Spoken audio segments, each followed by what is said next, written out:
មារី Heidi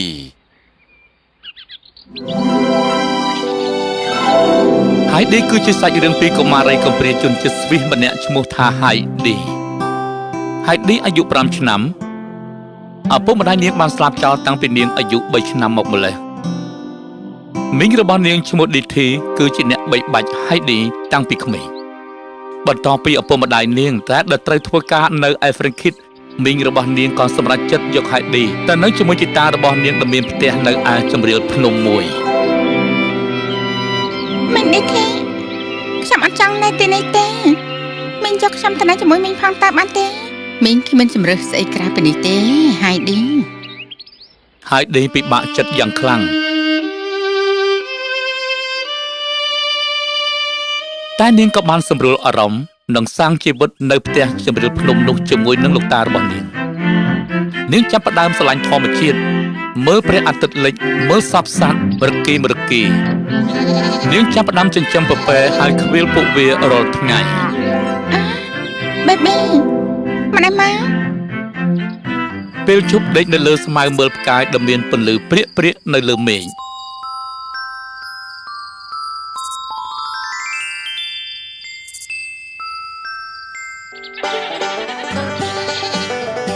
នាងក៏ចាប់ផ្ដើមចូលចិត្តធម្មជាតិនៅជុំវិញខ្លួននាង3 ថ្ងៃក្រោយមកនាងក៏បានធ្វើមុតជាមួយនឹង Peter គឺជាក្មេងប្រុសដែលនៅផ្ទះតូចមួយជាមួយម្ដាយនិងជីដូនពីការបស់គេ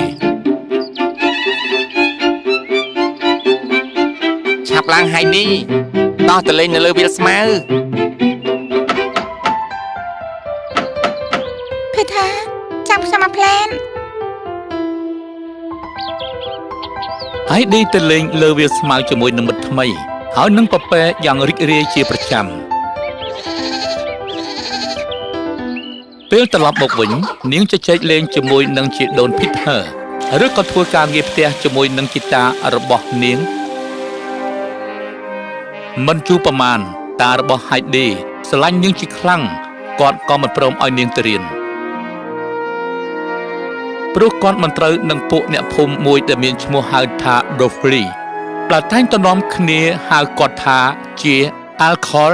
Art នោះទេ Heidi តានឹងមិនឲ្យចៅទៅណាចោលតានោះទេលោកតាខ្ញុំក៏ស្រឡាញ់លោកតាដែរ Heidi ហើយនឹងតារបស់នាងក៏បានរស់នៅជាមួយគ្នាយ៉ាងសប្បាយរីករាយថ្ងៃមួយមីងរបស់នាងមកដល់Teddy ក៏បាននាំ Heidi ទៅ Frankfurt នៅផ្ទះមិត្តថ្មីដែលមានឈ្មោះហៅថា Clara ដែលជាជនពិការនឹងទៅណាមកណាដោយជិះរទេះរុញ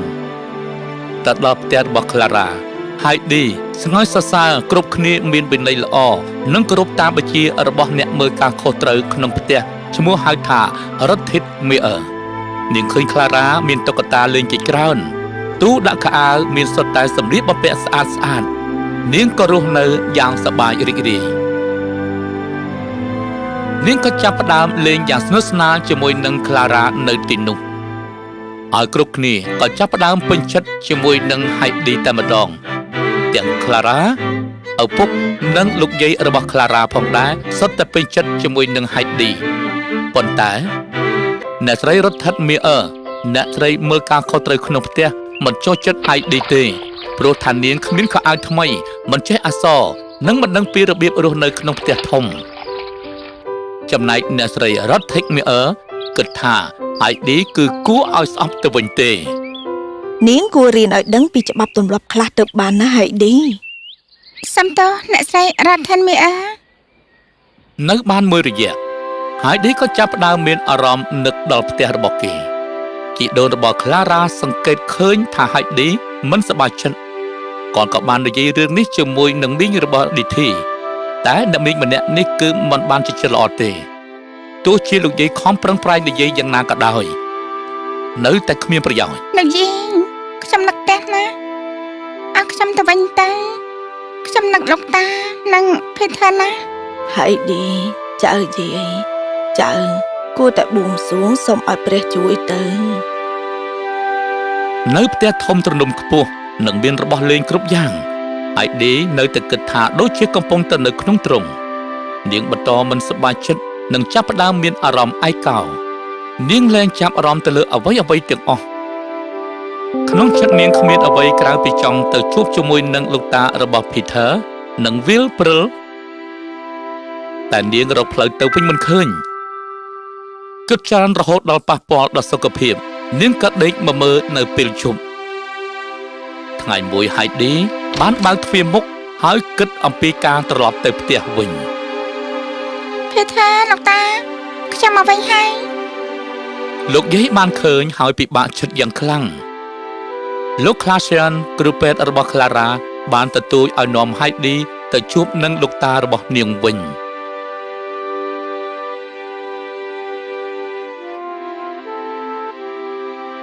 Heidi យាយមានដំណឹងល្អប្រាប់ឯងដំណឹងអីតែលោកយាយពួកយើងសម្រេចចិត្តឲ្យឯងត្រឡប់ទៅជួប Peter នៅលោកតារបស់ឯងលោកយាយក៏អាចស្រឡាញ់មែនខ្ញុំអរគុណណាស់ពេលនេះខ្ញុំត្រូវតែតលីគ្រប់គ្នាសិន Clara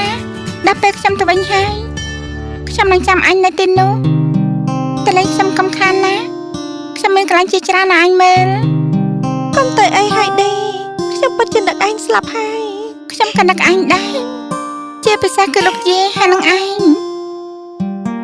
Heidi អញ្ជើញ Clara ឲ្យទៅលេងផ្ទះនាងនៅឯជម្រាលភ្នំគ្រាន់តែទៅដល់ព្រាម Heidi រត់យ៉ាងរីករាយឆ្ពោះទៅរកលោកតាខ្ញុំមកវិញហើយខ្ញុំនឹកលោកតាខ្លាំងណាស់តើក៏នឹកឯងខ្លាំងណាស់ដែរ Heidi អូចៅសម្លាញ់តាលេងឲ្យឯងទៅណាទៀតហើយចៅសម្លាញ់ត្រឡប់មកផ្ទះវិញលោកតា Heidi រីករាយយ៉ាងខ្លាំងពេលបានឃើញចៅនៅរស់យ៉ាងសុខសាន្តបែបនេះថ្ងៃនោះ Heidi ក៏បានជួបជាមួយនឹង Peter ខ្ញុំមកវិញហើយ Heidi ពួកយើងនឹកឯងខ្លាំងណាស់ដឹងទេខ្ញុំមានមិត្តថ្មីម្នាក់ទៀតឈ្មោះ Clara ខ្ញុំនៅផ្ទះរបស់នាងហើយលេងតុក្កតាជាមួយនាង Heidi រៀបរាប់គ្រប់រឿងឲ្យ Peter និងលោកយាយរបស់គេស្ដាប់នាងកាន់តែចូលចិត្តវាលស្មៅខ្លាំងឡើង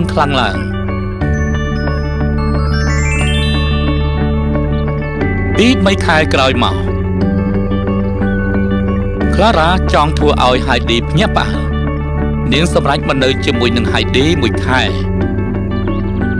នាងត្រូវបានគេលើកទាំងរទេះរុញឲ្យមកដល់ផ្ទះនៅឯជម្រាលភ្នំហើយរំភើបយ៉ាងខ្លាំងពេលដែលបាននៅជាមួយនិមិត្តរបស់នាងមើលណែ Heidi អ្នកណាមកលេងជាមួយនឹងឯងអ្នកណាតែលោកតា Heidi គឺខ្ញុំ Clara នេះគ្រាន់តែឮសំឡេង Clara ភ្លាម Heidi ក្រោកឡើងផ្លេតតែម្ដងខ្ញុំរីករាយណាស់ដែលបានជួបឯង Clara Clara រីករាយយ៉ាងខ្លាំងពេលដែលបានជួបជាមួយ Heidi រាល់ពេលព្រឹកនាងតែងតែក្រោកពីព្រលឹមដើម្បីលេងនឹង Clara នាំគ្នាទៅមើលវាលស្មៅព្រះអាទិត្យលិចស្ដាប់សំឡេងសត្វយំ Clara រីករាយយ៉ាងខ្លាំងប៉ានេះអញចូលចិត្តទីនេះដែរទេពិតជាចូលចិត្តខ្លាំងណាស់ Heidi ខ្ញុំអរគុណឯងខ្លាំងណាស់ឃើញបែបនេះ Peter កាត់ចិត្តច្រណែននឹង Clara គេគិតថា Clara បានលួចមិត្តល្អរបស់ខ្លួនថ្ងៃមួយពេល Peter ឃើញ Clara កំពុងតែអង្គុយនិងសើចយ៉ាងសប្បាយជាមួយនឹង Heidi Clara ចាំតែមើលទៅខ្ញុំនឹងយករទេះរបស់នាងលាក់បែបនេះនាងនឹងទៅផ្ទះរបស់នាងនៅឯក្រុងវិញមិនខានទេដោយមានកំហឹង Peter ក៏បានលួចរទេះរុញរបស់ Clara យកមកទម្លាក់ចោលនៅទីនេះហើយវាក៏បាក់ខ្ទេចខ្ទីតែម្ដងអូព្រះហើយមិនបានជាខ្ញុំធ្វើអញ្ចឹងទៅកើតពេលលេងចប់ហើយ Clara និង Heidi ក៏លេចមកក្រោយតែមិនឃើញរទេះរុញនោះទេ Clara ពិបាកចិត្តយ៉ាងខ្លាំង Heidi រទេះខ្ញុំបាត់ទៅណាហើយអត់ឃើញរទេះរុញរបស់ខ្ញុំទេ Heidi ចាប់ផ្ដើមរកមើលរទេះរបស់ Clara គ្រប់ទីកន្លែងអត់ឃើញទេ Clara ខ្ញុំនឹងតែហៅលោកតាមកជួយ Heidi ក៏ប្រញាប់ស្ទុះទៅរកជំនួយគេបានជួបនឹង Peter នៅតាមផ្លូវ Peter Clara ត្រូវការលោកជួយណាតាមខ្ញុំមកចាំអ មកជួយគ្រានាងតាផ្ទះវិញតា តោះយើងក្លារ៉ាតាមផ្លូវនេះយើងនឹងជួយគ្រាអាយរហូតដល់ផ្ទះ ហាក់ដូចជាមានអពុធហេតុមួយព្រោះពេល Clara ចាប់ផ្ដើមដើរបានបន្តិចដោយមាន Peter និង Heidi ជួយគ្រានាងក៏ស្រាប់តែអាចឈរលើកដៃសរសើរធម្មជាតិនៅជុំវិញខ្លួននាង Peter មានការភ្ញាក់ផ្អើលយ៉ាងខ្លាំងពេលដែលឃើញបែបនេះហើយពេលមកដល់ផ្ទះវិញគ្រួសាររបស់នាងរីករាយយ៉ាងខ្លាំងព្រោះតែឃើញនាងដើរបាន ប៉ាគាត់អាចដើរដោយខ្លួនឯងបានហើយពិតជាសប្បាយចិត្តខ្លាំងណាស់ ពួកយើងក៏សប្បាយចិត្តដែរ Clara កូនម៉ាក់ ស្ដាយនឹងកំហុសដែលខ្លួនបានធ្វើ Peter ក៏ចាប់ផ្ដើមយំ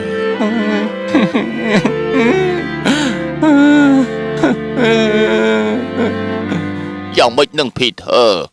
មិនបានជាឯងយំគឺខ្ញុំជាអ្នកដែលយករទេះរបស់ Clara ទៅបោះចោលព្រោះខ្ញុំគិតថាព្រោះតែ Clara ទើបធ្វើឲ្យឯងភ្លេចគិតនឹងលេងជាមួយខ្ញុំដូចមុន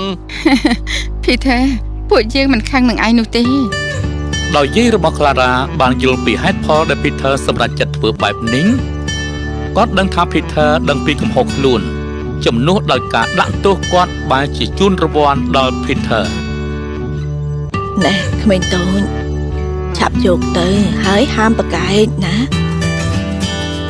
គ្រួសារ Sisiman បានឲ្យកាដូទៅ Heidi និងជីដូនកង្កឹតភ្នែករបស់ Peter ដើម្បីឲ្យជីវិតពួកគេកាន់តែមានភាពប្រសើរឡើង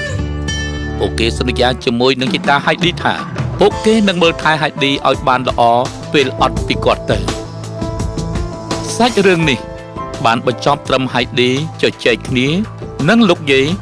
ហើយនឹងអរគុណដល់ព្រះដែលបានប្រទានគ្រប់យ៉ាងដល់ជីវិតរបស់ពួកគាត់